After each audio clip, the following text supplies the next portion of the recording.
Matapos idineclare ni Shi Jingwen na nanalo si Yihei, mabilis na kumalat ang kasikatan ni Yihei na tila isang apoy na mahirap apulahin sa buong Wado University at sa buong bansa. Ipinagmamalaki ng mga tao sa Ansheng City si Yihei, at laging may ngiti sa kanilang mga labi tuwing binabanggit ang kanyang pangalan. Sa mga trending charts, halos lahat ng posisyon ay tungkol kay Yihei. Mula sa kanyang nakakagulat na one-on-one na laban hanggang sa tawagin siya ng principal bilang isang bagong kampyon, marami rin ang nag-aangkin na kilala nila si Yihei at naghahangad na makuha ang atensyon ng iba. Samantala, ang bansa ay nahaharap sa panganib, agad namang kumalat sa mga balita na malubhang nasakta ng Marshal Saint, kaya't hindi tiyak ang kinabukasan ng Grandmaster, at maraming mga syudad ang bumagsak. Kaya naman, ang mga tao ay nagsimulang mag-isip na si Yihei ay isang bayani na ipinadala upang iligtas sila, lalo na't ang kanyang mga tagumpay ay nagbigay pag-asa sa kanila. Sa kabilang banda, sa gabing iyon ng Ansheng No. 1 High School. Sa dating paaralan ni Yihei, ang pinakamataas na paaralan sa syudad, nagdaos ang guro ng isang live stream ng tagumpay ni Yihei upang mapanood ng lahat ng mga estudyante. Personal ring binayaran ng matandang guro ang pay-per-view ng laban upang ipagmalaki sa lahat na siya mismo raw ang unang master ni Yihei. Ang enerhiya sa loob ng silid ay hindi maipaliwanag, at ang lahat ay sumigaw at nagpalakpakan para kay Yihei. Ipinagmamalaki ng guro si Yihei at sinabing palagi niyang pinaniniwalaan ang batang iyon. Ngunit sa isang sulok ng silid, si Wang Tung, na minsan ay nanakit kay Yihei, ay napabuntong hininga at hindi natuwa sa mga nagawa niyang pagmamaliit kay Yihei noong dati. Maya-maya, nagsimulang lumabas ang mga tanong online. Maraming tao ang nagtataka kung bakit personal na ipinahayag ng principal ang tagumpay ni Yihei at kung ano ang relasyon nila. Nagsimula ring mag-isip ang mga tao kung may mga makapangyarihang tao bang tumutulong kay Yihei. Lalo pang naging interesado ang iba't ibang grupo sa kanya, lalo na't ayon sa mga record, siya ay isang ulila. Agad naman na naglabas ng pahayag ang Dragon Badge Organization na ang pagkakakilanlan ni Yihei ay isang top secret na bagay, at pinaalalahanan ang lahat na itigil ang pagpapalaganap ng mga haka-haka lalo na sa mga trolls. Binanggit nila na kung may magpapatuloy sa pagpapalaganap ng mga spekulasyon, magpapataw sila ng matinding aksyon.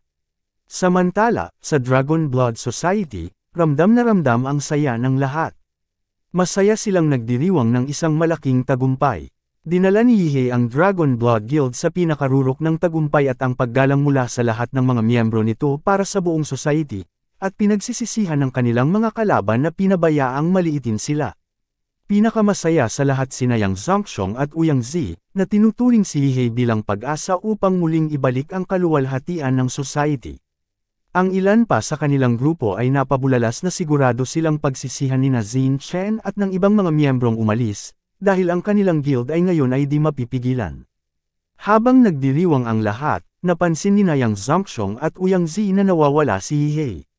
Ipinaliwanag ni Yang Zhongxiong na sinabi ni Yihei sa kanila na may mahalagang bagay siyang kailangang asikasuhin kaya't umalis siya. Sa kabilang banda, sa kanyang dorm room, room 42 FA3, habang ang buong mundo ay abala sa pag-uusap tungkol sa kanya, hindi naman ito pinansin ni Yihei. Sa mga sandaling ito ay abala si Yihei sa pakikipag-usap kay Dr. Fang sa isang 3D screen. Sinabi ng doktor na natagpuan na niya ang Golden Gin Bottle na itinago ni Yihei sa Ansheng City. Agad namang tinanong ni Yihei kung maaari na bang ma-activate ang bote. Sumagot naman si Dr. Fang na kaya niyang buksan ang bote, dahil nung dati ay isa siya sa mga tumulong sa Golden Gin Project at alam niya kung paano ito gawin. Ngunit mayroon itong problema. Napag-alaman nila na may nakatagong tracking device sa loob ng bote. Kapag binuksan ito, malalaman agad ang lokasyon ng bote at darating ang Thunderstrike Bird upang habulin ito. Tinatanong ni Yihei kung may paraan bang maitago ang signal. Sumagot naman si Dr. Fang na sa kasalukuyan ay maingat niyang kinokolekta ang mga materyales upang makagawa ng espesyal na shield na makakablock sa signal. Inaasahan niyang matatapos ito sa loob ng isang buwan, at isang buwan pa para masira ang komplikadong security system ng bote. Pinuri ni Yihei ang doktor at sinabi niyang magtrabaho ng mabilis, ngunit siguraduhin ding nauuna ang kaligtasan. Pagkatapos ng tawag, pinatay ni Yihei ang device at nagsimulang mag-isip. Naalala niya ang mga nagdaang eksperimento ng baliw na doktor at napagtanto na ang Prometheus ay lihim na nakipagtulungan sa Xinjiang Heavenly Nation. Noong mga panahong iyon, ginamit ng Prometheus ang mga resources ng Xinjiang upang makatulong sa paggawa ng Demon Embryo. Ngunit nang maging handa na ang embryo, pinagtaksilan nila ang Xinjiang Heavenly Nation at inatake ito. Habang lumalaki ang Demon Embryo, lihim na pinahina ng mga baliw na siyentipiko ng Prometheus ito, kaya't nang ipanganak, mas mahina ito kaysa sa inaasahan. Kinuha ng Prometheus ang unang buhay na demon at sinimulan itong eksperimentuhan. Ginamit nila ang katawan nito para sa kanilang mga pagsasaliksik, na tumulong sa kanila upang itulak ang mga hangganan ng agham at biology. Isa sa kanilang pinakakilalang na diskubre ay ang Eden Project. Ang layunin ng Eden Project ay lumikha ng isang artificial na Diyos, isang super-intelligent na nilalang na mag-uugnay sa buong sangkatauhan, magpoprotekta sa Blue Star mula sa ibang mga mundo, aalisin ang mga hangganan ng bansa, at magdadala ng isang mundong kung saan pantay-pantay ang trato sa lahat sa ilalim ng pamumuno ng isang banal na utak. Sa ganitong paraan, magiging isang alamat at langit ang lugar ang Blue Star. Kasama rin dito ang Fire Seed Plan, na layuning baguhin ang mga gene ng sangkatauhan upang maging mas malakas ang kanilang lahi. Isa itong unang hakbang bago ang Golden Gene Project, na kalaunan ay pinangunahan ng Thunderstrike Bird. Habang nakaupo si Yihei sa sofa, malalim ang kanyang pagninilay tungkol sa gene lock. Napagtanto niyang komplikado ang sitwasyon sa Prometheus. May mga tao na dati nang inisip na konektado siya sa organisasyong iyon, at nadama niyang sooner or later, madadami din siya rito. Sa mga sandaling ito ay bigla naman niyang naalala ang badge na ibinigay sa kanya ng senior master na si Qinglong. Wala siyang oras upang pag-aralan ito dahil abala siya sa pagtulong kay Uyangzi, ngunit ngayon ay may pagkakataon siyang magpahinga. Nagdesisyon siyang subukang mag-cultivate habang natutulog. Inilagay niya ang badge sa ilalim ng unan at ginamit ang isang sleep cultivation method upang pumasok sa martial fate realm. Nang binuksan ni Yihei ang kanyang mga mata, naramdaman niyang may malamig na patak ng ulan sa kanyang mukha. Tumayo siya at napansin niya ngayon ay may suot siya ng lumang sirang armor ng isang kabalyero at napapaligiran ng mga patay na katawan. Napapaisip naman si Yihei na tila kakatapos lang ng isang matinding labanan sa lugar na iyon. Nakita niya ang mga paso sa lupa at ang mga apoy ay naging sobrang lakas na kahit ang ulan ay hindi kayang patayin ang mga ito ng buo. Habang tinitingnan ang katawan ng isang sundalo, napansin niyang may kakaibang mga marka ng malaki at matulis na kuko na hindi mukhang galing sa tao. May mga higanti at malalalim rin na bakas sa lupa, na para bang may napakabigat na nilalang na dumaan dito. Ang mga bakas na dinaanan ay patuloy na nasusunog, hindi kayang patayin ng ulan. Nang tumigil ang ulan, tinanggal ni Yihei ang mabigat na armor. Iniisip niya kung paano nakakalaban ang mga tao sa Western Kingdom habang suot ang ganitong kabigat na kasuotan. Agad din namang siyang kumuha ng isang malaking mapurol na espada mula sa mga patay na sundalo at nagsimulang maglakad. Alam niyang sa martial fate realm, hindi niya magagamit ang buong lakas niya, kaya kakailanganin niyang umasa muna sa mga lokal na armas. Naisip niyang baka darating ang may-ari ng martial fate realm, parang isang quest giver sa laro, upang magbigay ng misyon. Makalipas ang ilang sandali, narinig niya ang tunog ng mga kabayo mula sa malayo. Dalawang magagandang kabayo ang humihila ng isang marangyang karwahe at tumigil sa harapan niya. Isang matangkad na kutsero ng kabayo na may maskara ang nagpahinto sa kabayo at tumitig ng malamig kay Yihei mula sa karwahe. Sa mga sandaling iyon ay isang pasahero naman ng karwahe ang bumukas ng kurtina, na kung saan ay inilahad ang isang matandang lalaki na may matalim na mukha, suot ang itim na sombrero na tumatakip sa isang mata at may maikling buhok. Tinitigan si Yihei ng malamig ng matandang lalaki, huminga ng malamig at biglang isinara ang kurtina. Kaya't mabilis namang hinampas ng kutsero ng kabayo ang kanyang latigo at nagsimulang magmaneho ng karwahe, hindi binigyan ng pansin si Yihei. Tinawag ni Yihei ang pansin ng matandang lalaki at nagtanong kung aalis na ba sila. Biglang bumagal ang karwahe, at kahit na malakas ang mga kabayo, hindi nila ito mag-alaw. Nangyari ito dahil hinawakan ni Yihei ang gulong ng karwahe, at kahit gaano kalakas ang mga kabayo, hindi nila kayang hilahin ito. Binigyan ni Yihei ng maliit na ngiti ang matandang lalaki at sinabing bakit umaalis nang hindi man lang siya nito kinakausap. na nagbigay ng kakaibang epekto sa matandang lalaki. Tinanong ni Yihei ang matanda na kung bakit ito umaalis kaagad. At hindi ba nga ba raw nito bibigyan ng misyon si Yihei?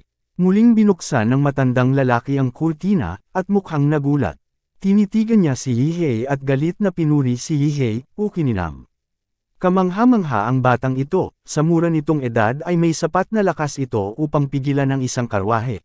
Ngunit, bigla namang nagbago ang papuri ng sabihin ng matanda na wala raw siyang sasabihin sa isang magnanakaw na katulad ni Yihei. Nang marinig ni Yihei na tinawag siyang magnanakaw, agad siyang nagtanong, anong ibig mong sabihin sa magnanakaw? Kahit magkaiba sila ng panahon, nagkakaintindihan pa rin sila sa pamamagitan ng kanilang espiritual na koneksyon. Naging mas galit ang matandang lalaki at ipinaliwanag na ilang taon na ang nakalilipas. Isang Asher-haired fighter ang dumating upang kunin ang pamana ng kanyang pamilya. Masyado nang mahina ang mga inapo ng matanda upang mapigilan ang mandirigma, kaya't nanatili siya sa martial fate realm upang protektahan ang karangalan ng kanyang pamilya.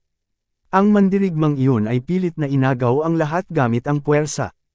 Tinitigan ng matandang lalaki si Yihei at parang iniisip na siya rin ay katulad ng mandirigmang iyon, isang taong darating upang magnakaw ng pamana ng kanyang pamilya. Nena si Yihei sa narinig sa matandang lalaki at walang pakialam na sinabing, hindi ako nandito para makialam sa mga problema ng pamilya mo. Pero bilang isang NPC quest giver, hindi mo pwedeng tanggihan ang trabaho mo. Ngunit hindi pa rin siya pinansin ng matandang lalaki. Habang mabilis na nag-iisip, nakaisip si Yihei ng isang plano.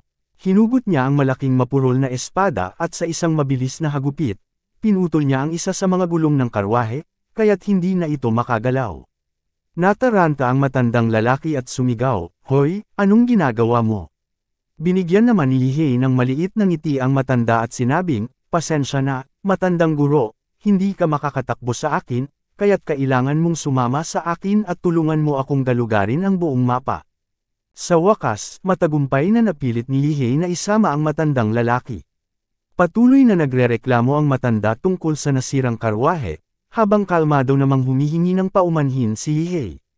Ipinaliwanag niya na dahil siya ang may-ari ng Martial Fortune Space, kailangan lang niyang hilingin sa matandang lalaki na magturo ng daan at dumaan sa mga lugar kung saan may mga bakas ng mga halimaw. Nang marinig iyon, unti-unting bumuti ang pakiramdam ng matandang lalaki at naisip niyang mas magalang si Yihei kaysa sa Asher-haired martialist. Sinabi ng matandang lalaki na susundan lamang nila ang mga bakas sa lupa, at makararating rin sila sa trial quest. Di lumaon, habang naglalakbay, dumating sila sa isang patag na lugar na may malabong puting kabundukan sa unahan. Ngunit nang mapansin ni Yihei na nawala ang mga bakas dito, nagsimula siyang mag-alala. May plano naman ang matandang lalaki. Sa isip niya, masyadong inosente si Yihei at tiyak na maliligaw siya sa Martial Fortune Space magpakailanman. Ngunit bigla, naging mapanuri si Yihei at tumingin pataas. Nakita niya ang isang malaking ibon na lumilipad sa itaas, na tumatakip sa liwanag, at bigla niyang naisip na baka ang layunin ay nasa ere. Inisip ng matandang lalaki na niloko na nga niya itong si Yihei, ngunit nang mabilis na matutunan ni Yihei ang sitwasyon, namangha siya. Napapabilib siya sa talino at kakayahan ng binata, at sa kanyang kalooban, nagsisi siya na hindi si Yihei ang naging inapo ng kanyang angkan. Inisip ni Yihei na karaniwan ang mga nilalang na lumilipad ay nagtatayo ng kanilang mga pugad sa mataas na lugar, kaya kailangan nilang patuloy na maghanap ng pinakamataas na punto upang makita ang target. Lumapit si Yihei sa matandang lalaki at ngumiti, na humihingi muli ng pahintulot na gamitin ang kabayo ng matanda. Nagsimulang manginig ang matandang lalaki sa takot at nag-aatubili, ngunit sumang-ayon din siya. Matapos ang ilang oras, nadaanan ni Yihei ang kapatagan at sa wakas ay nakarating sa isang matayog na bundok na tinakpan ng nyebe, sakay si Yihei sa kabayong pangdigma, dumadaan sa yelo, habang matatag na nakakapit ang matandang lalaki sa likod. Patuloy na hinihila ni Yihei ang lubad upang pabilisin ang kabayo sa pagtakbo. Bigla, naging tensyonado at alerto ang kabayo. Huminto ito ng bigla, tumayong mga pangharap na mga paa at naghinagol na malakas, itinapon ang dalawang mangangabayo sa malamig na yelo. Ang matandang lalaki ay bumagsak ng nakaharap sa lupa, ngunit napanatili ni Yihei ang kanyang balanse. Napagtanto niya na nakaramdam ang kabayo ng panganib, ibig sabihin ay nakarating na sila sa kanilang destinasyon. Mula sa bundok na may niebe, narinig nila ang tunog ng isang dragon na umaatungal. Isang dambuhalang nilalang na may 3 mahabang leeg at mga pakpak na tila kayang takpan ang buong kalangitan ang damapo. Nagulat si Yihei at naisip na ito ay ang alamat na kaaway ni Godzilla. Ang kapahamakan na kayang lamunin ang mga bituin, isa sa 3 ulo ng dragon ang yumuko at tumingin kay Yihei. Ang init mula sa mga butas ng ilong nito ay sumabog patungo sa kanya, at naramdaman niya ang nakakatakot na presyon mula sa mga mata ng dragon na kumikislap ng ginto. Ang matandang lalaki at si Yihei ay tila kasing liit ng mga alikabok sa harap ng kapangyarihan ng dragon, na parang isang solar storm na malapit ng sumabog. Sa isang iglap, nagbuga ang dragon ng isang malakas na apoy, sinusunog ang katawan ni Yihei at ng matandang lalaki hanggang sa wala na silang naiwang anuman. Nang maglaho ang apoy, ang matandang NPC na lang ang natira. Sunog ang katawan nito, ngunit nakatayo pa rin, nakaakbay sa kanyang baston. Malamig niyang sinabi na natagpuan nga nila ang tamang lugar. Ayon sa matandang lalaki, isang mortal tulad ni Yihei ay hindi hihigit sa alikabok, nalamon ng matinding galit ng apoy. Ngunit siya, na may mga pribilehiyo bilang isang Space Master, ay hindi mamamatay. Inayos ng matandang lalaki ang kanyang sombrero at nagbigay ng pang-iinso itong ngiti habang tinitingnan si Yihei. Iniisip niya, ang batang iyon ay sobrang baguhan pa. Ang pagsubok ay hindi naman talaga para patumbahin ang White Dragon, kundi upang matukoy ang espiritual na bagay na nakatago sa kakaibang nilalang sa bundok ng niebe. Pagkatapos, kailangan nilang mag-alok ng mga karapatan sa White Dragon upang makuha ang pag-aproba nito at ang pamana. Habang napapapikit ang mata ng matanda, sariwa pa niyang naalala ang Azure-haired martialist na gumamit ng purong lakas upang patumbahin ang White Dragon at kunin ang pamana. Ngunit, nang matapos maisip ito, biglang nagulat ang matanda. Inaasahan niyang wawasakin si Yihei ng unang atake, ngunit sa hindi inaasahang paraan, nakatayo pa rin si Yihei. Wala nang pangitaas na damit, natunaw na ang espada, ngunit buhay pa rin siya. Hindi makapaniwala ang matandang lalaki. May kakaibang pakiramdam siya tungkol kay Yihei, na bigla siya nang makita niya ang mga itim na luntian na kaliskis na lumitaw sa katawan ni Yihei. May kumikislap na berdeng liwanag na dumadaloy sa mga puwang ng kaliskis, ipinahayag ni Yihei na nang una siyang pumasok sa espasyo, hindi akma ang template power sa kanyang katawan. Ngunit ngayon, nagiging mas tugma na ito. Ang kapangyarihan ay nagsanib na sa kanyang kaluluwa at nagsimulang magpakita sa labas. Kapag ganap na nagsanib ang template power sa kanya, hindi na niya kailangang gumamit ng mga armas. Inihayag ni Yihei na ipapakita niya ang kanyang tunay na kapangyarihan, na higit pa sa dating espada niya. Ang matandang NPC ay sobrang natakot at nanginginig, halos hindi makapagsalita at tanging nasabi lamang, totoo ngang isang halimaw ka. Sa isang malakas na hiyaw, nagpakawala si Yihei ng isang makapangyarihang nuclear blast at nag-transform siya sa isang dambuhalang itim na nilalang, ngayon ay kasing laki ng 3 ulo na puting dragon. Ang kapangyarihan ng kanyang anyong Godzilla, na may 71% compatibility, ay lubos na kumain sa kanya at nagbago siya sa isang ganap na Godzilla transformation. Gayunpaman, ang anyong halimaw na ito ay may itatagal lamang ng mga 2 minuto at kalahati bago maubos ng ganap ang enerhiya. Ngunit para kay Yihei, sapat na raw ito. Naramdaman ng 3 ulo na puting dragon ang pagbabago at muling humiyaw ng malakas, sabay galaw ng katawan nito ng magulo. Tumalon si Yihei, gamit ang lakas niya upang hawakan ang 3 leeg ng dragon ng sabay-sabay, pinapayapa ang mga hiyaw nito. Sumigaw siya, isang deklarasyon ng digmaan sa pagitan ng 2 makapangyarihang nilalang. Godzilla laban sa kapahamakan na kayang lumunin ang mga bituin. Natatakot ang monster, ngunit ang matandang NPC ay mas labis pang nagulat sa malahalimaw na lakas ni Yihei. Nangangatog siya, ang mga ngipin ay magkasabay sa kalabit, at tanging nasabi na lang ay, Diyos ko. Sa bawat hakbang, lumalaki ang katawan ni Yihei. Ang lupa ay yumanig, at ang mga bato ay nabasag ng sobrang lakas na ang matandang NPC ay napapalipad sa ere ng parang bola dahil sa puwersa. Ang 3 ulo na puting dragon ay nahihirapan, hindi makapalag, at tanging mga mahihinang ungol na lang ang lumalabas. Inihambalos ni Yihei ang halimaw sa dingding ng bundok ng niebe, pinapalakas ang pagyanig ng bato at nagpapadala ng alikabok sa paligid. Sa tuktok ng galit ni Yihei, sumigaw siya, handang lumikha ng isang makapangyarihang labanan sa mismong Martial Fortune Space. Iniikot niya ang tatlong leeg ng dragon na parang tela, habang ang kidlat at ang nag-aalab na hininga ng dragon ay nagsimulang magbuga, senyales ng isang malakas na atake. Napagtanto ng dragon na nasa disbentaha ito sa lupa at nagtangkang lumipad. Ngunit agad na sumigaw si Yihei, tinihil ang pagtakas nito, at sinabi na kaya niyang makipaglaban sa ere. Naghanda siya para rito. Ang mga energy spine sa kanyang likod ay nagsimulang magliwanag, at ang atomic power ay dumadaloy mula sa kanyang buntot hanggang sa kanyang ulo. Tanging sa malawak na Martial Fortune Space lamang siya maaaring magpakawala ng kanyang buong kapangyarihan ng walang mga limitasyon. Huminga ng malalim si Yihei, nagtipon ng nuclear energy, at sumigaw upang ipaalala sa dragon na kaya niyang mag-atake mula sa malayo. Isang asol na enerhiya ang nagtipon sa bibig ni Yihei na naging isang makapangyarihang blast. Ito ay may lakas ng isang Grandmaster level, ipinapakita sa buong mundo na ang halimaw na ito ay talagang dumating na. Sa mga sandaling iyon, sabayan namang umatake ang dalawang nilalang. Nagpakawala ang puting dragon ng isang kolum ng naglalagablab na liwanag na may kasamang malalakas na kulog, habang si Yihei ay nagpakawala ng isang nagninangas na asol na enerhiya. Nagbanggaan ang kanilang mga atake, lumilikha ng isang madilim na pulang energy sphere na palaki ng palaki hanggang sa sumabog ito, nagdulot ng shockwave na umabot sa buong espasyo. Matapos magsalpukan ng dalawang malalakas na puwersa ng magkakaparehong halimaw, dalawang sinag ng liwanag, isa na berde at isa na parang kidlat ng bagyo, ang nagsalubong. Nagdulot ito ng isang malawak na bola ng pulang enerhiya na mabilis na lumaki. Sa mga sandaling ito, dumaan na sa isang kumpletong pagbabago si Yihei sa anyo ng Godzilla, na nag-aksaya ng maraming enerhiya. Matapos gamitin ang kanyang atomic breath, alam niyang hindi niya kayang panatilihin ito ng matagal, kaya't matalino niyang iniiwasan ang direktang pag-atake sa alon ng enerhiya.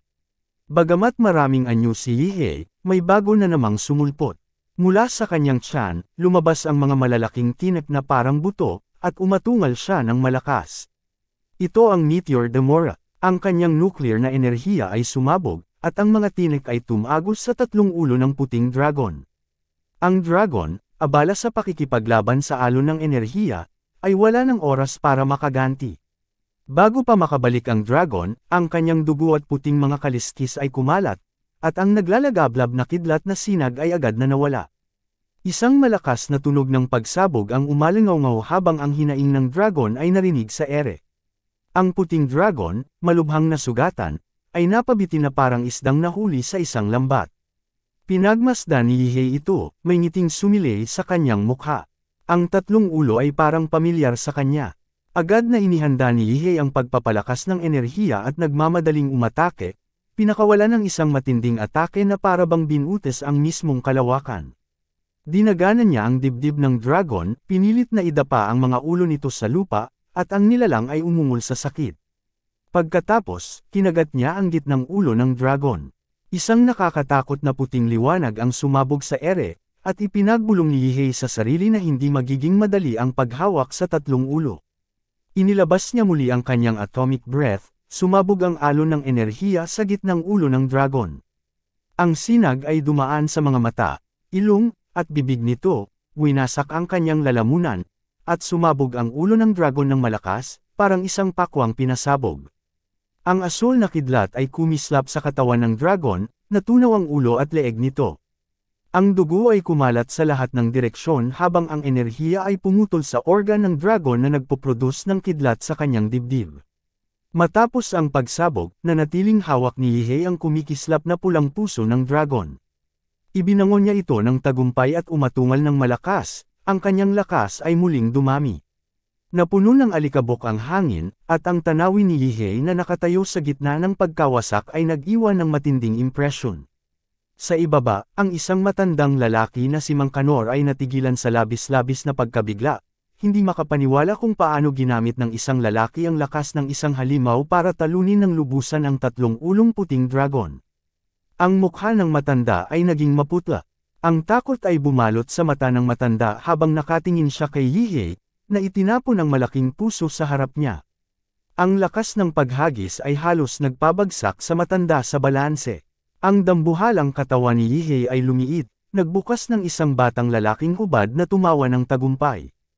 Ipinahayag niya na nahanap na niya ang kanyang hinahanap at hindi na kailangan pa ang tulong ng matanda. Lumakad siya patungo sa puso, at sumigaw ang matanda bilang babala, na nagsasabi na huwag niyang gawin kahit na anong isipin tungkol dito. Ngunit si Yihei, patuloy na may ngiti sa labi, ay kinuyom ang mga kamao, handang sirain ang puso, at tumawa ng malakas, ipinakita niyang inasahan na niya ang mga pagtutol ng matanda. Ipinahayag niyang kukunin niya ang puso para sa kanyang sarili. Gamit ang parehong mga kamay, pinasok niya ang puso. Ang mainit na dugo ng dragon, na kasing tigas ng metal, ay sumabog mula sa puso, nagkalat sa lahat ng direksyon. Ang hangin ay naging mabigat at amoy metal ang sumingaw. Pumasok ang init sa katawan ni Yihei, at napasimangot siya, sabay sigaw ng hindi matitiis na init. Ngunit hindi niya ito pinansin, patuloy ang paghahanap sa loob ng puso, kahit na pakiramdam niya ay kayang lamunin ng tinunaw na metal ang kanyang mga braso. Biglang tumigil ang kanyang katawan, at ang mga mata ni Yihei ay kumislap ng saya, malinaw ang ekspresyon ng tagumpay sa kanyang mukha. Nahanap na ni Yihei ang mahalagang bagay. Hindi niya mapigilan ang kasiyahan at sumigaw ng malakas. Mabigat ang bagay, at kahit na ang lakas niya ay higit pa sa karamihan ng mga mandirigma, kinailangan niyang ipasok ang buong katawan sa puso upang makuha ito.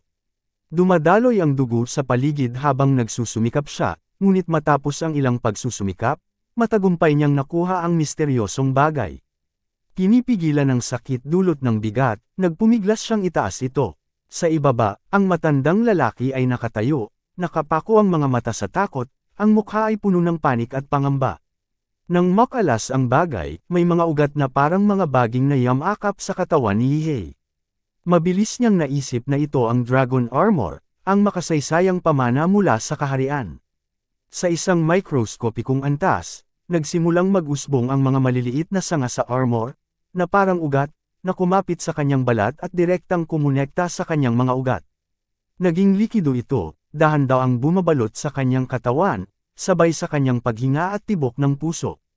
Parang ang dugo niya ay dumadaloy na sa loob ng armor. Ang matanda ay nakatigil sa pagkatulala, ang mukha'y naging maputla, hindi makapagsalita. Naalala niya ang isang pagkakataon na may nag-try magsuot ng Dragon Armor ngunit 70% lang ng lakas nito ang na-absorb dahil hindi sapat ang lakas ng katawan ng tao. Ngunit iba si Yihei, ganap niyang tinanggap ang Dragon Armor. Siya ang unang nakagawa nito sa loob ng 1,000 taon. Nakatayo sa ibabaw ng puso, tiningnan ni Yihei ang matanda ng may casual na kumpiyansa, at binanggit na ang pagsusuot ng armor ay walang ibang ibig sabihin kundi isang simpleng gawain.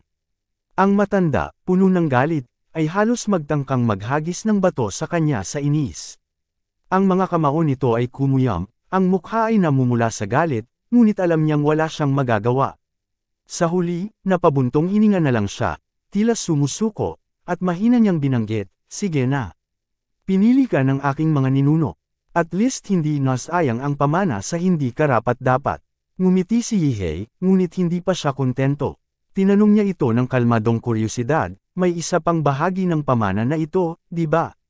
Halos mag-alsa balutan ang matanda sa galit, at tumaas ang boses, sumigaw, ngayon, maghahangad ka na ng sobra.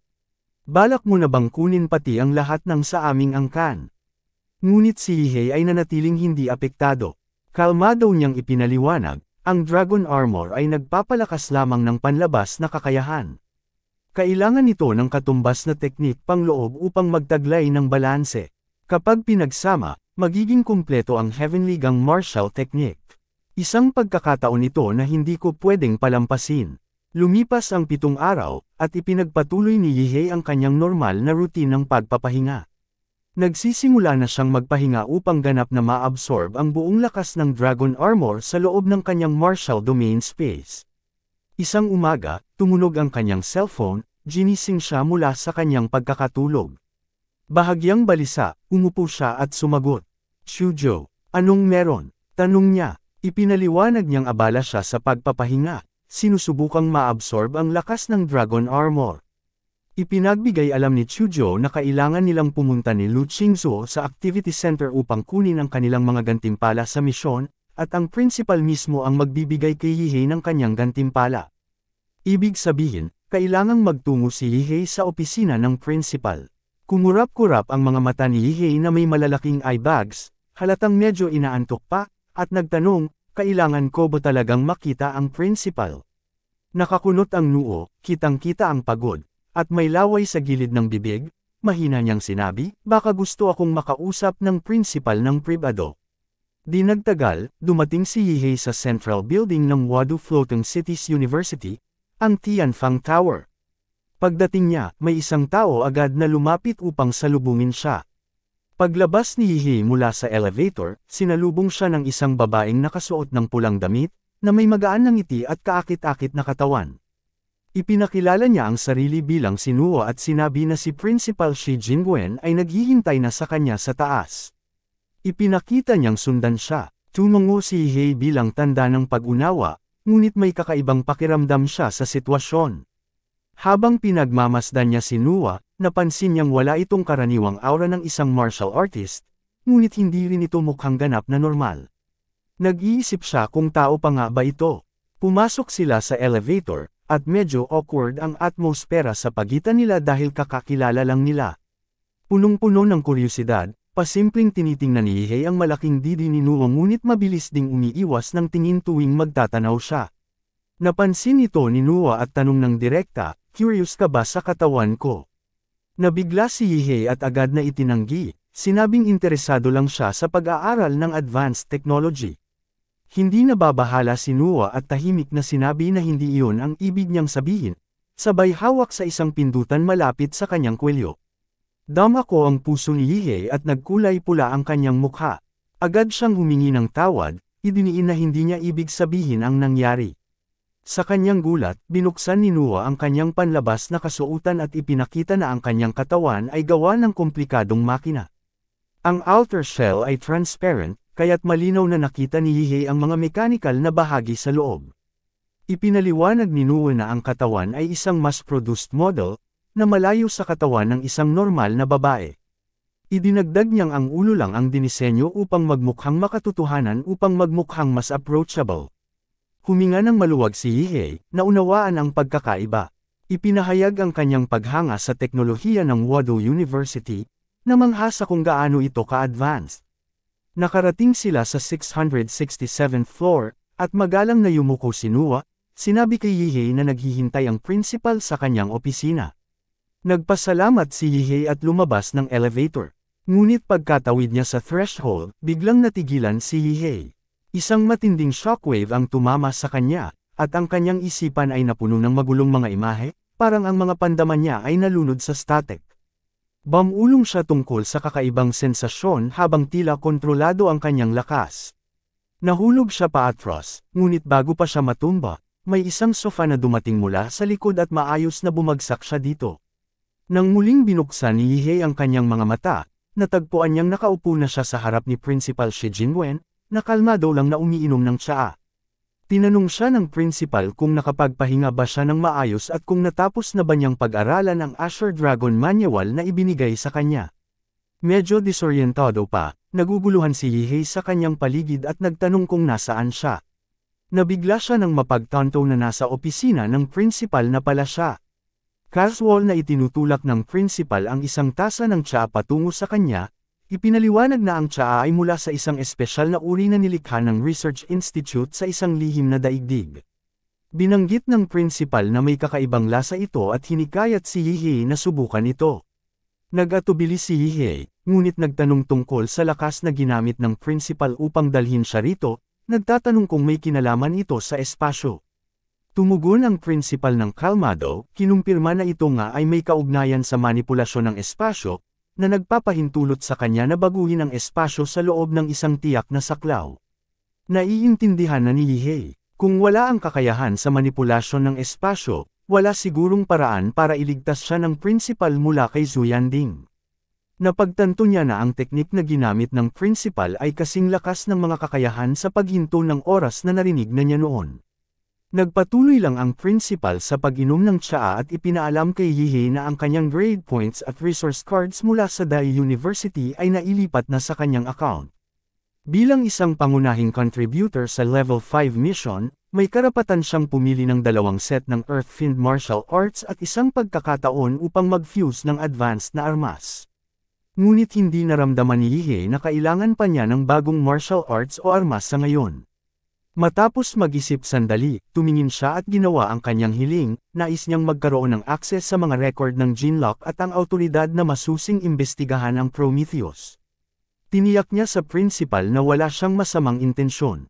Bago pa man makumplito ni Yihei ang kanyang pangungusap, tumango ang principal at ipinagkaloob ang kanyang kahilingan.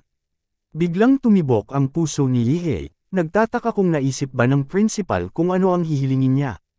Inubos ng principal ang tsaa at, pagkatapos ilagay ang tasa, tumayo siya mula sa sofa. Ipinakita niyang sundan siya ni Yihei, sabay sabing pupunta sila sa archive room. Bahagyang nakaramdam ng pagkahiya si Yihei, nang ma-realize na hindi pa niya natatapos ang tsaa, pero sumunod pa rin siya sa principal. Naglakad ang principal patungo sa isang malaking pinto sa kanan at binuksan ito. Casual na nagsabing maaari nilang simulan sa pag-review ng mga record at pagkatapos ay tapusin na lang ang tsaa. Tiniyak ng principal kay Yihei na walang pangangailangan magmadali. Pagpasok ni Yihei sa silid, hindi siya makapaniwala sa nakita. Sa gitna ng silid ay may isang napakalaking test tube na naglalaman ng kakaibang utak na kalahating wasak at puno ng tentacles. Isang nakakakilabot na tanawin na nagpaiwan kay Yihei sa pagkabigla. Ipinaliwanag ng principal na ang device ay pinangangalagaan ng mahigpit na seguridad. Sinabi niya kay Yihei na ang utak sa loob ng tubo ay ang sentrong processor ng NUA, at iyon ang tunay na katawan ni NUA. Nagulat si Yihei at tinanong kung ang staff member na nakilala niya kanina ay nilikha ba ng artificial intelligence. Kinumpirma ito ng principal at idinagdag na ang utak, na dating pag-aari ni Prometheus, ay mula pa noong dekada. Ang pagbanggit kay Prometheus ay nagpalibog sa mga labi ni Yihei. Nagpatuloy ang principal, ipinaliwanag na ang utak ay pag-aari ng pinakaunang sinaunang demonyo na nahuli ng buhay. Napakalakas nito kaya't nagpasya si Prometheus na disektahin ito. Inilarawan ng principal si Prometheus bilang isang taong baliw ngunit labis na makapangyarihan sa kanyang kasikatan, na may lakas ng loob na isagawa ang Eden Garden Project, pumatay ng mga Diyos, at kontrolin ang sangkatauhan. Pumunta ang principal sa isang control panel at nagbigay ng utos. Agad na tumugon si Noah mula sa makina, kinumpirma ang utos ng principal. Pagkatapos, tinanong ng principal si Noah na i-export ang data. Ilang click ang sumunod, at kinuha ng principal ang isang USB drive mula sa output ng makina at ibinigay ito kay Yihei. Ipinaliwanag ng principal na ang USB ay naglalaman ng bahagi ng data ni Noah at maaari niyang tanungin ito ng anumang nais niyang malaman. Bahagyang nanginginig ang kamay ni Yihei habang tinatanggap ang USB. Pakiramdam niya ay parang may binubuksan sa kanyang isipan, at ang bigat ng tiwalang ibinigay sa kanya ng principal ay nakakatakot. Napagtanto niyang ang central machine ni Noah ay nagtataglay ng hindi mabilang na lihim tungkol sa Wado at ang bansang Daxia. At ngayon, ipinagkaloob sa kanya ng principal ang akses sa mga ito. Habang nakatayo at tila naguguluhan sa sitwasyon, napansin ng principal ang pag-aalinlangan ni Yihei. Iniabot niya ng magaan ang USB sa kamay ni Yihei at sinabi, "Huwag ka nang tumayo dyan na parang tulala." Binanggit ng principal na kahit siya ay lumalabag na sa mga alituntunin sa pagdadala ng estudyante sa ganitong klaseng secure na lugar. Isang galaw ng kamay, sinabi ng principal na oras na para umalis. Habang si Yihei ay nag-iisip pa sa bigat ng sandali, napatigil siya at napatanong sa principal, "Talaga bang tinutulungan mo ako upang personal lang na labagin ang mga alituntunin?" Samantala, sa training room ni Xiang Zhenshuang, ang buong katawan nito ay naglalabas ng matinding init, para bang siya ay isang naglalagablab na apoy. Nasa bingit siya ng isang breakthrough. Ramdam niyang malapit na siyang makatawid sa bagong level ng lakas. Sa sandali ng kanyang breakthrough, biglang kumislap ang kanyang mga mata ng matalim na liwanag. Nakaramdam siya ng isang napakalakas na tiwala sa sarili. Ang kanyang lakas ay lumagpas na sa dating limitasyon, at naramdaman niyang mas malakas siya kaysa kailanman. Kung ikukumpara ang kanyang sarili noong mga araw na tinatawag siyang school tyrant, ngayon ay mas nararamdaman niyang mas delikado siya. Nagpakawala ng malakas na sigaw si Xiang Zhenshuang, at tumaas ang kanyang momentum. Lumabas siya ng training room, tumatawa ng may pagmamalaki. Pinagmamalaki niyang sa isang semestre pa lang bilang freshman, nalampasan na niya ang mga karaniwang estudyante, at naging katawa-tawa na ang agwat nila. Idineklara niyang maraming klase ng mga henyo.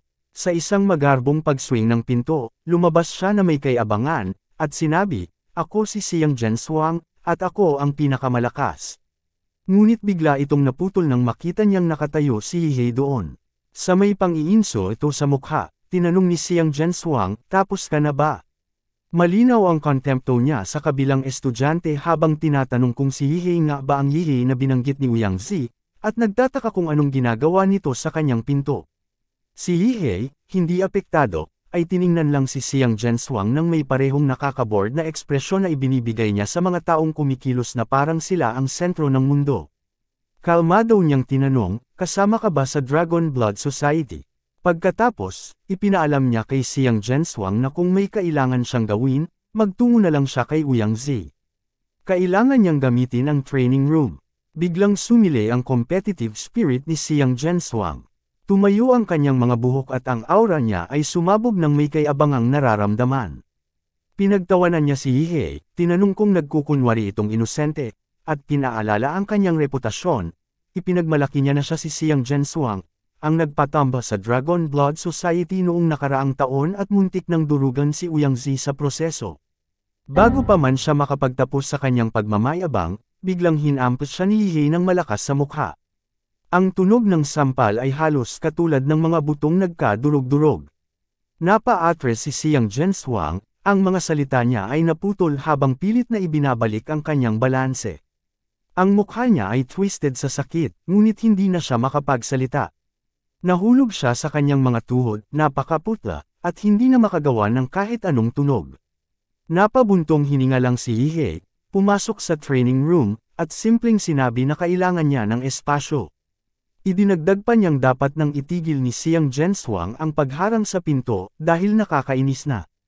Pagkatapos nun, nagdilim ang lahat para kay Xiang Zhenshuang. Ang atake ni Yihei ay naghatid kay Xiang Zhenshuang sa isang koma, at nang magkamalay siya muli, 1 linggo na ang lumipas. Hanggang dito na muna magtatapos ang ating kwento para sa araw na ito. Maraming salamat sa inyong panunood. Huwag kalimutan i-click ang subscribe button at i-on ang notification bell para hindi ninyo ma-miss ang mga updates. Babalik ako bukas para sa isa pang exciting na episode. Hanggang sa muli, ingat kayo at tandaan, ang kaban ng bayan ay kailangan bantayan, o ang kinabukasan natin ay pupulutin sa kangkungan.